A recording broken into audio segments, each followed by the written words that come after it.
This is Pet Life Radio. Let's talk pets.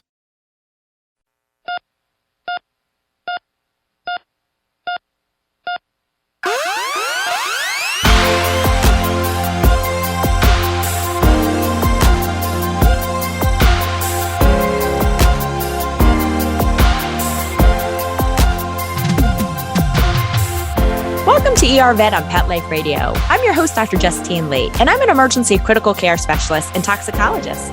Thanks for joining us today. Today, we're going to be talking about all things surgery with Dr. Steve Birchard. We'll be right back after these messages. Take a bite out of your competition. Advertise your business with an ad in Pet Life Radio podcasts and radio shows. There is no other pet-related media that is as large and reaches more pet parents and pet lovers than Pet Life Radio. With over 7 million monthly listeners, Pet Life Radio podcasts are available on all major podcast platforms, and our live radio stream goes out to over 250 million subscribers on iHeartRadio, Odyssey, TuneIn, Stitcher, and other streaming apps. For more information on how you can advertise on the #1 pet podcast and radio network, visit PetLifeRadio.com/advertise today. Let's Talk Pets on PetLifeRadio.com.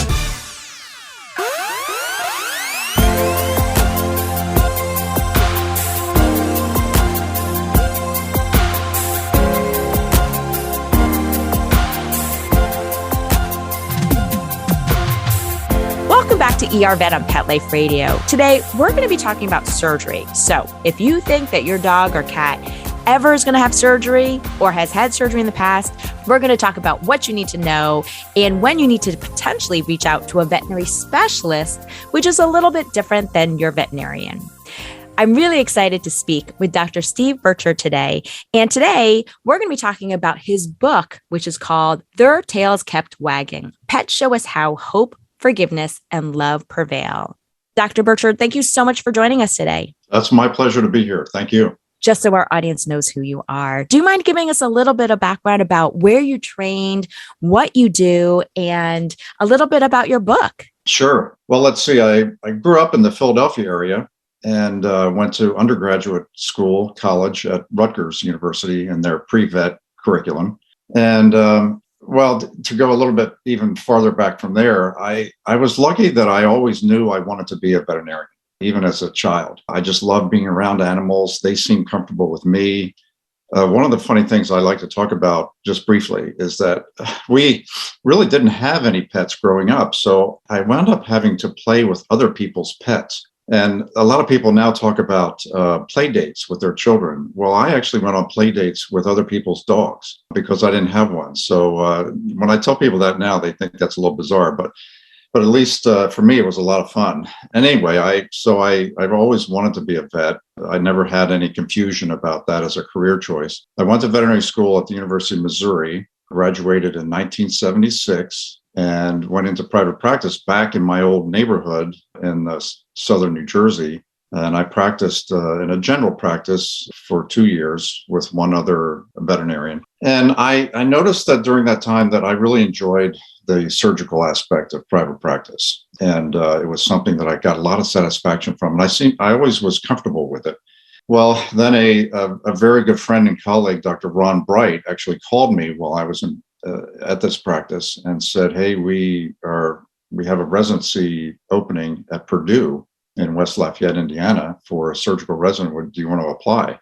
So this is back in the old days where you actually were invited to apply for a residency, not like today where there's hundreds of applicants for 1 or 2 spots in either a practice or a veterinary school. So I was kind of lucky. I hadn't really done an internship. I went to Purdue for my residency program and got board certified in veterinary surgery in 1984. My first 2 years outside of my residency were at the Animal Medical Center in New York City, which was a great place for me to go. Early in my career, tremendous caseload. My service probably operated anywhere from 25 to 30 animals per day. And so it was a great learning experience. After the Animal Medical Center, then I took a position at Ohio State College of Veterinary Medicine as a faculty member, teaching veterinary surgery, small animal surgery to the veterinary students. And I was there for 27 years. Now I'm sort of retired. Every time I think I'm retired, then I wind up consulting on a case or scrubbing in on a case. My wife is also a board certified surgeon, so sometimes I go into the practice. Right now, we're in Indianapolis at a practice called MedVet Indy. So I still go in and help her. I still occasionally help out with some papers and chapters. I still do a little speaking here and there. So I tell people I'm almost retired, but not quite. I totally get that. And it's so nice to know you're also a Jersey person. Most people don't know I'm a Jersey girl. I grew up in Central Jersey also, and my father taught at Rutgers. And that's the reason why I didn't want to do animal sciences at Rutgers, was because my father was there. And like you, always wanted to be a vet since I was 7. Now, I'm really excited to talk to you because we're going to talk about surgery in a second episode. But before we begin, I wanted to talk to you about your book. What prompted you, first of all, to write the book, Their Tails Kept Wagging?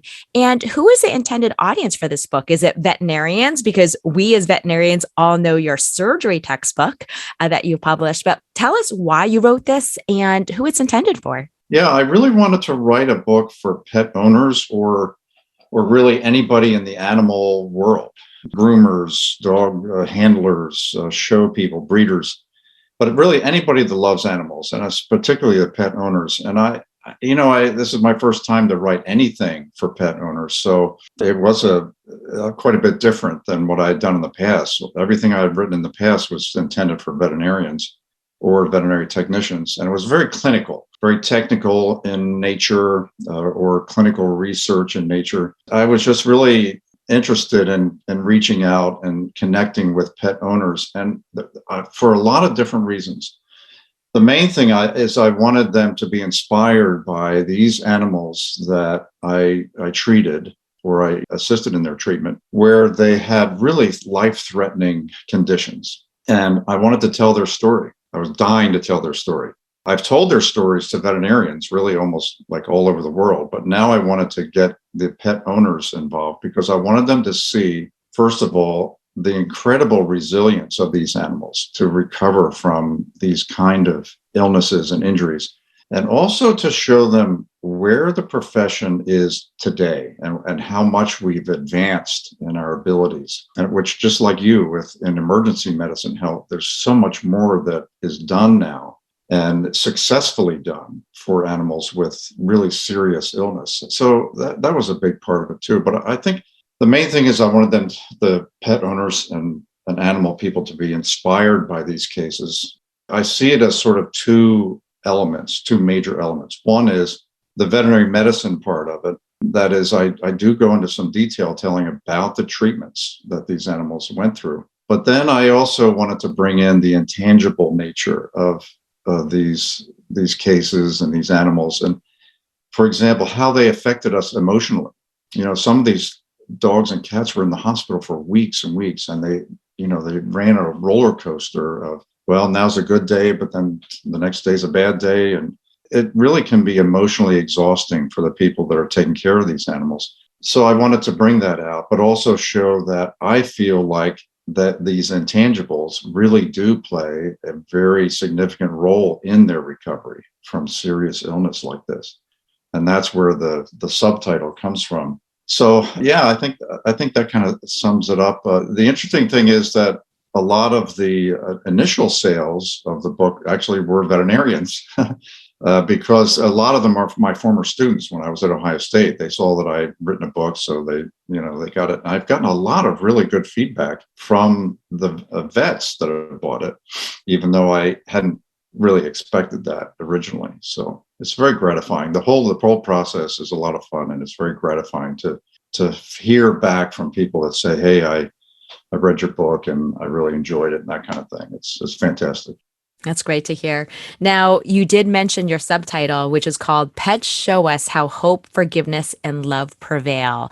And, while I know that you initially intended the book to be for pet owners or animal lovers, it's also always great to hear that veterinary professionals are reading it. And I think, on a day-to-day grind, with life being so busy as a veterinary professional, we oftentimes, I think we do end up reading books like this because we have to remember the reason why we fell in love with veterinary medicine. Since we were 7 or since we were young, it was to take care of pets. So do you mind just giving me a little bit more background about why you ended up naming your subtitle, How Do Pets Show Us Hope, Forgiveness, and Love? Right. That's really a good question. And I have to admit right off the bat that there's a little bit of anthropomorphism in all this. And that's okay. I think we should have the freedom to say that animals can have a certain effect on us emotionally because maybe they are feeling some of those same emotions, although it's hard to prove that. But if you take some of the examples out of the book, for example, hope. Well, chapter 1 is about this really expensive and athletic Labrador retriever named Rip, who came in. He was owned by obviously a very wealthy business owner who flew him in his private jet to us at Ohio State. And the dog had a gastric dilatation volvulus, or as it's known in layman's terms, is just bloat, which is a really serious problem with the stomach. I think a lot of pet owners are familiar with it, especially if they own a large breed dog. But anyway, we did surgery immediately when he came in, and then he just developed one complication after another. And these were serious, life-threatening complications. But every step of the way, just when I thought he might actually die or really not recover for a long period, even when he was so sick that he couldn't get up, he couldn't bark, he couldn't move any part of his body, his tail was still slowly wagging as I came in the ICU to look at him.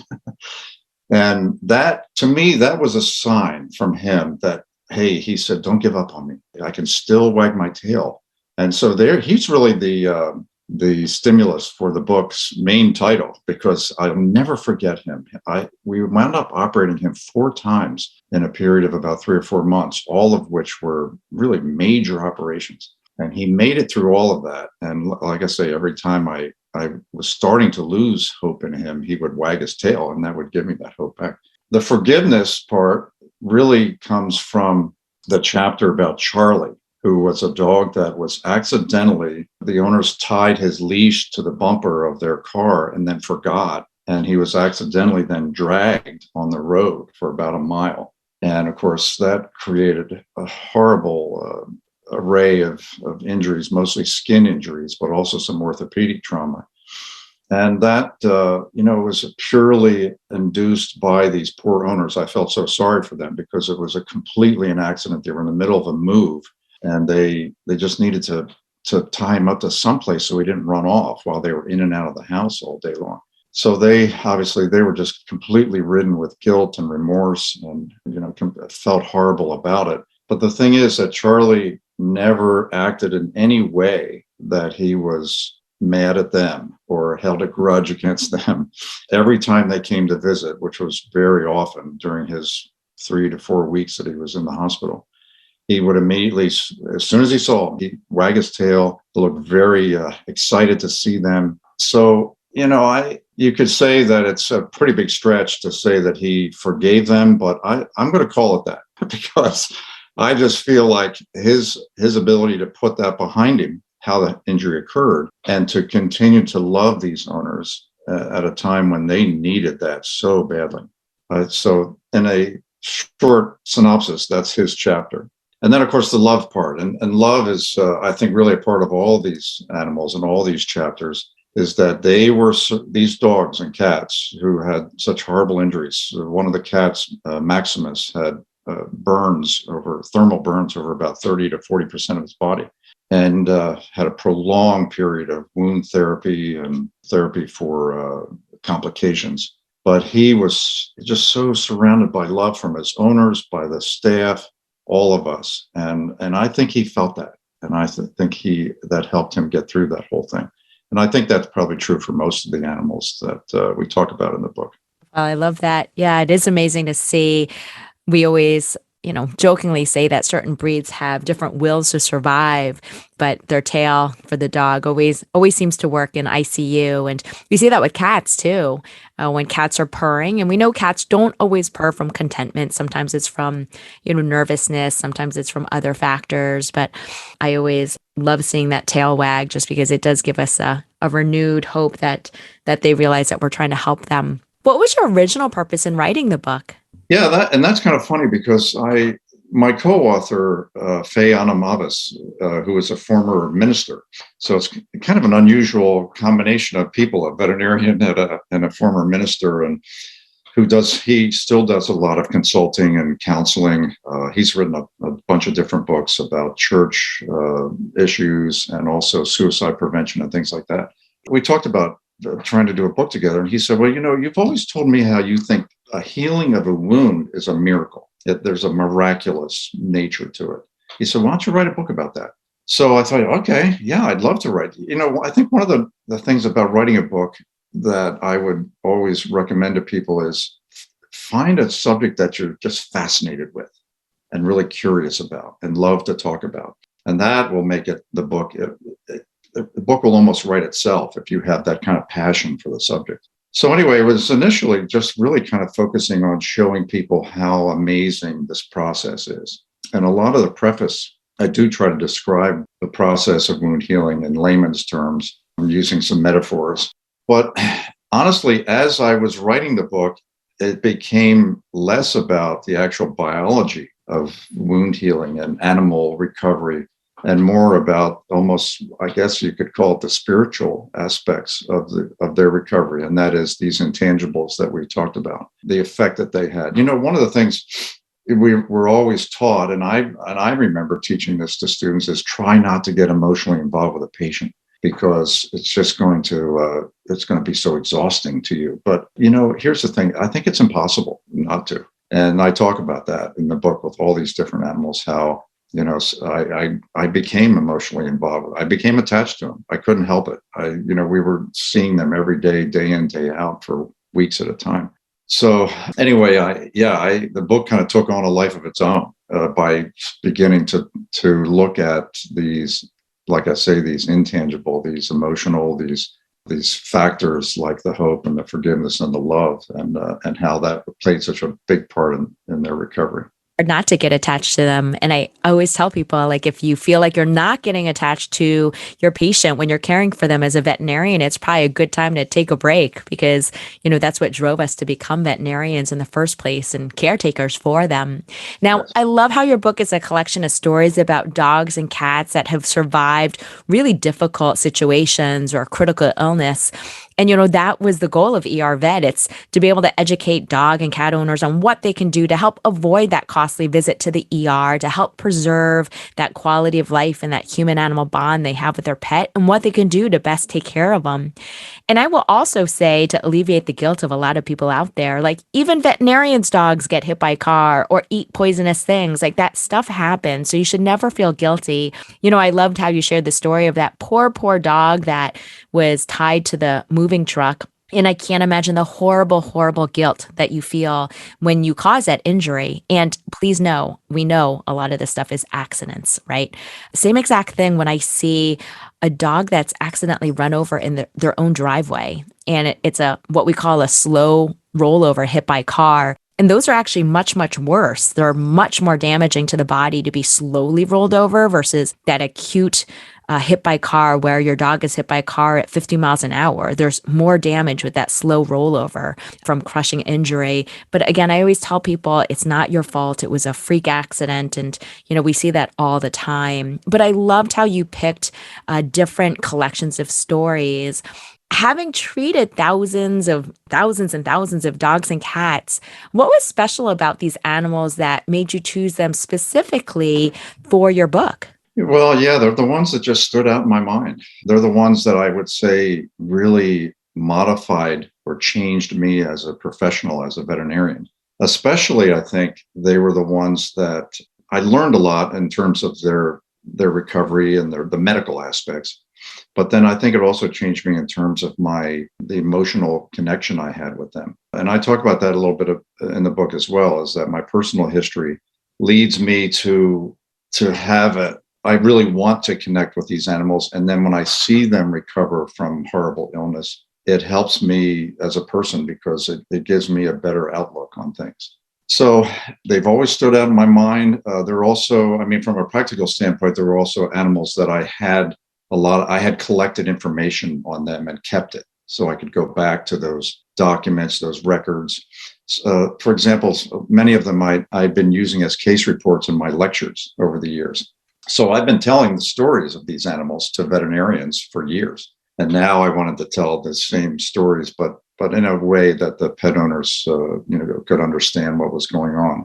And I think because they had life-threatening problems, it just makes their stories even more compelling and make the fact that they lived so amazing. I mean, the one dog we haven't talked about yet is that dog Josie, who was shot with an arrow, supposedly accidentally, but we're not sure. But she was shot with an arrow that went into her chest and come all the way through her heart. And now there's a patient that you'll never forget a patient like that ever, because she walked in, a young yellow Labrador walked in with an arrow sticking out of her thoracic inlet. And the arrow was bouncing up and down at the same rate as her heart. So we were suspicious that the arrow had at least penetrated the heart. Well, when we took the radiographs, we found the arrow was completely through the heart. It entered the right ventricle and exited the left ventricle. People over the years, and I'm sure you've been asked this as well, is what's the most amazing case you've ever had, or the most amazing surgery you've ever done? And well, that's it. That dog Josie, she qualifies as the most incredible case, because she required an immediate major thoracic surgery, cardiac surgery, and she survived, and she made it. And I'll never forget that. That was one of those life-changing events in your career. Great stories. I absolutely love them. We'll continue with this really important topic right after these messages from our sponsors. Molly, here's your dinner. Zeus, that's not your food. Don't let that happen to your precious cat. Elevate your cat's eating experience with the Cat Tree Tray. The Cat Tree Tray keeps your cat's food off the floor and conveniently located on the cat tree. It's the perfect way to eat.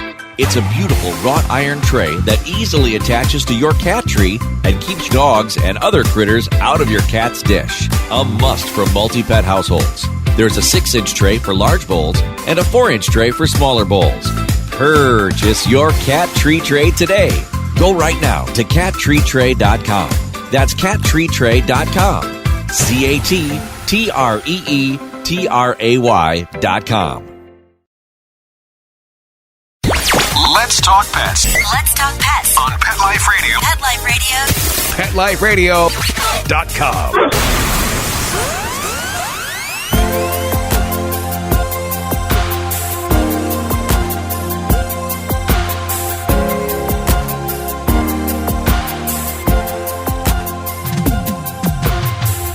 Welcome back to ER Vet on Pet Life Radio.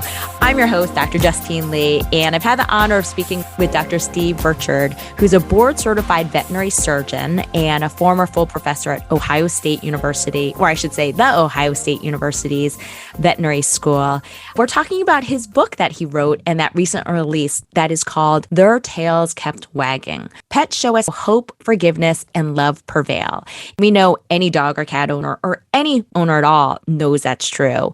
Our animals bring so much joy, and we know they forgive us. We know they bring so much hope and so much love. And what we've been doing is just talking about the collection of stories of dogs and cats that survived so much, including major surgery with Dr. Birchard. And, it's interesting because I grew up reading James Herriot's stories. And, it was nice to see PBS doing a series on that. But if you ask a lot of veterinarians, that's how they first fell in love with veterinary medicine. It was seeing the backside of what a veterinarian does for a pet. So I absolutely love the fact that your book has a collection of stories, because I think that people love to read. Now, what do you hope pet owners will take away from these stories? And what lessons will they learn, or how will they be inspired by the animal patients in this book? Yeah, that reminds me of something with your introduction is that one of the other things I wanted to show folks who are not veterinarians is just kind of give them a little bit of the behind the scenes. And especially to see, how we approach these animals, the things that we do. But again, going back to this intangible part, just the relationship that we develop with these animals.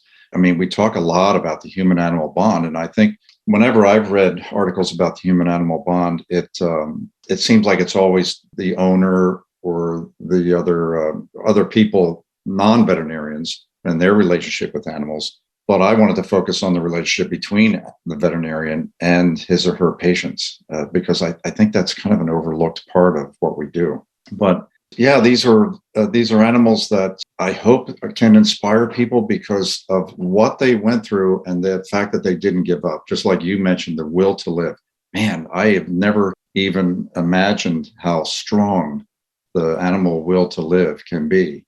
And you say, well, why would they have that will to live? And I think it's inherent in them, but I also think that these are domestic animals that we bred to be our companions. And I think over the thousands of years that we've had these domestic animals, we've tended to select those animals that try to please us. They try to do the things we ask them to do, whether they're field trial dogs or service dogs, whatever they are. So when we, as the veterinarians and the technicians, we go in, if we get excited when they're starting to recover, I think they know that. I think they sense that. They feel it.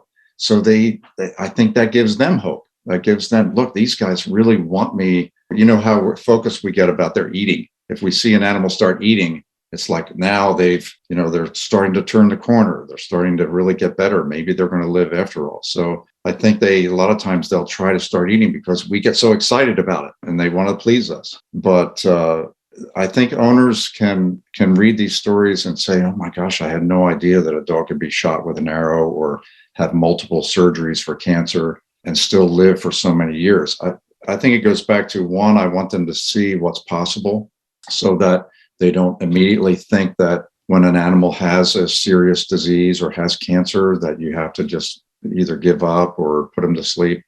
There's so many things that we can do now that we weren't able to do many years ago.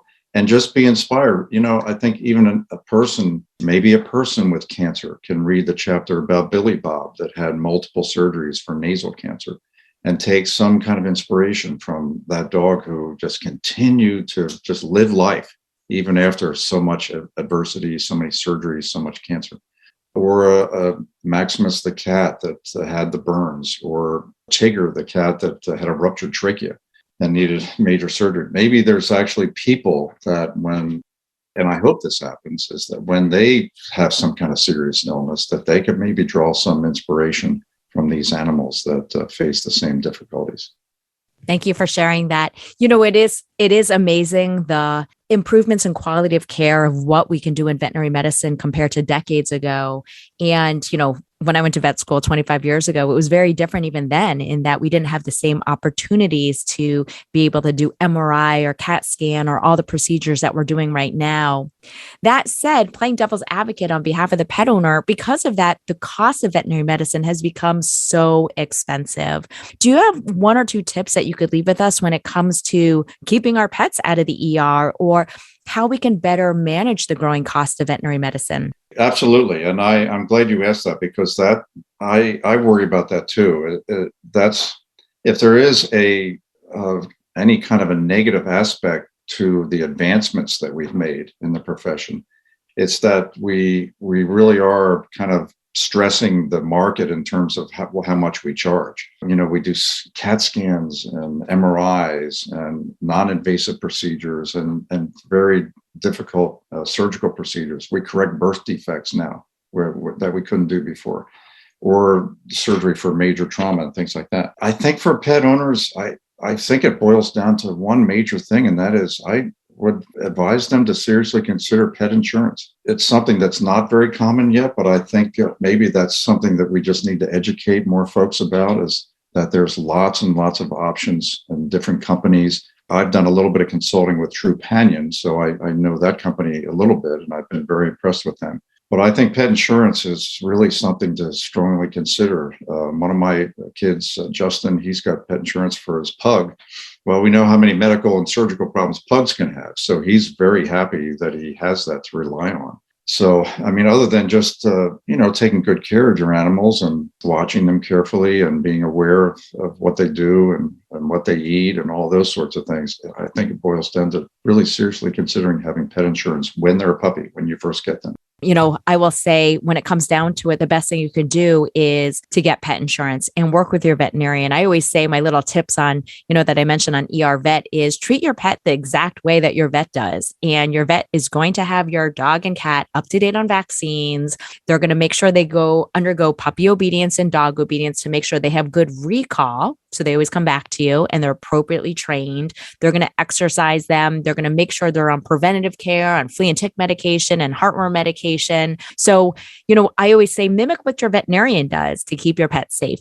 Unfortunately, the costs are getting more expensive in veterinary medicine. And a lot of people don't realize pet insurances can cover anywhere between 10 to 90%, depending on what your deductible is, but they don't cover pre-existing disease. So if you go in and you have an itchy dog and he's diagnosed with allergies, guess what? The tens of thousands of dollars of really expensive atopy, or what we call atopic dermatitis, which is like hay fever in dogs, that's not going to be covered anymore. If your dog's diagnosed with a urinary tract infection as a puppy, it's not going to be covered for urinary tract infection for the rest of their life. And that's why we're always advocating, you want to get it as early as possible. You want to get it before your pet has any pre-existing conditions. So when in doubt, please make sure to do this. I know it sounds like a lot because it's anywhere between $1 to $5 a day. But I will say, even as a veterinarian, I regret not getting pet insurance on my last dog because I ended up spending tens of thousands of dollars for his MRI and CT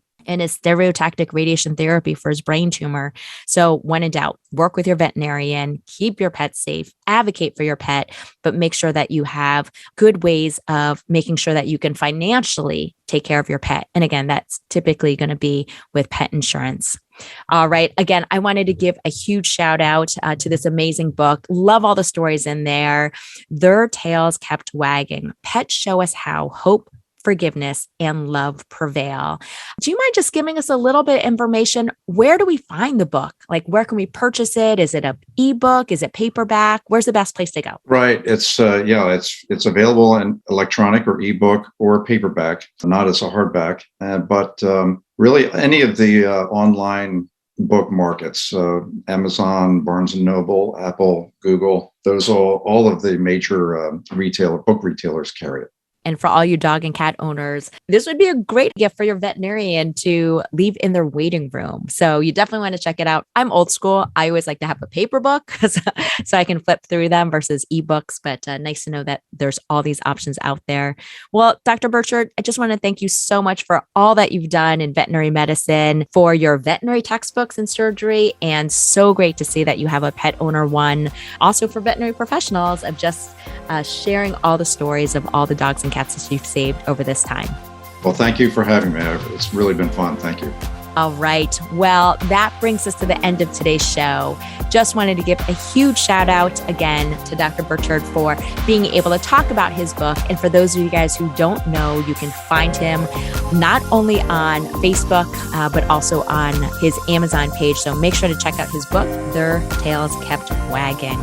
You can find me at drjustinelee.com, on Facebook at Dr. Justine Lee, or email me your pet questions at drjustine@petliferadio.com. With that, we're out of time, and we want to thank Dr. Birchard and Mark Winter, our producer, for making this show possible. See you at the next episode. Let's Talk Pets, every week on demand, only on PetLifeRadio.com.